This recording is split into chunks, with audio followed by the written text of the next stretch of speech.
ಈಗ ಅಸ್ಸಾಂಗೆ, ತಮಿಳ್ನಾಡಿಗೆ, ಕೇರಳಗೆ ಕಳ್ಸಕ್ಕೆ ಇಷ್ಟೊಂದು ಲೂಟಿಯನ್ನು ಹೊಡಿತಾ ಇದೆ.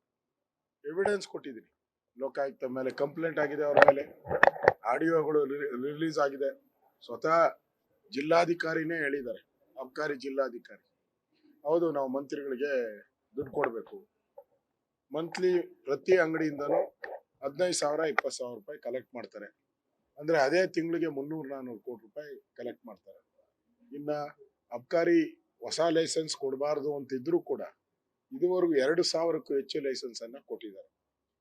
ಇಷ್ಟು ದುಡ್ಡು ಎಲ್ಲೋಯ್ತು? ಇದು ಒಂದ್ ಕಡೆ ರಾಜ್ಯದಲ್ಲಿ ದುಡ್ಡಿಲ್ಲ ಅಂತೇಳಿ ಹಾಹಾಕಾರ, ಖಜಾನೆ ಖಾಲಿ ಆಗಿದೆ.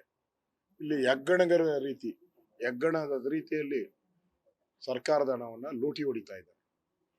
ನಾವು ಮಂತ್ರಿಯ ರಾಜೀನಾಮೆ ಕೊಡಬೇಕು, ಇದು CBI ತನಿಖೆ ಆಗ್ಬೇಕು, ಅಥವಾ ನ್ಯಾಯಮೂರ್ತಿಗಳಿಂದ ತನಿಖೆ ಆದ್ರೆ ಮಾತ್ರ ನಾವು ಇದನ್ನ ವಾಪಸ್ ತೆಗಿತೀರಿ ಅಂದ್ರಿ.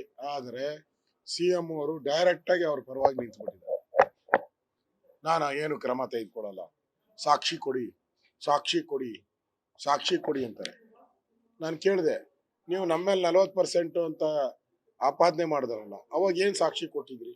ನಾವಾದ್ರೂ ಆಡಿಯೋ ಸಾಕ್ಷಿ ಕೊಟ್ಟಿದ್ರಿ, ಲೋಕಾಯುಕ್ತ ಕೇಸ್ ಕೊಟ್ಟಿದ್ರಿ, ಟ್ರಾಪ್ ಆಗಿ 1.5 ಕೋಟಿ ಡಿಮ್ಯಾಂಡ್ ಮಾಡಿ 25 ಲಕ್ಷ ಇಸ್ಕೊಂಡಿರೋ ದಾಖಲೆಗಳನ್ನ ಕೊಟ್ಟಿದ್ದೀರಿ. ಇಷ್ಟಿದ್ರೂ ಕೂಡ ನೀವು ಅವ್ರ ಮೇಲೆ ಆಕ್ಷನ್ ಮಾಡಲ್ಲ ಅಂದ್ರೆ ಇದರಲ್ಲಿ ಮುಖ್ಯಮಂತ್ರಿ ಪಾಲಿದೆ. ಇದೆಲ್ಲ ರಾಹುಲ್ ಗಾಂಧಿಗೆ ಗೊತ್ತ ದುಡ್ಡು.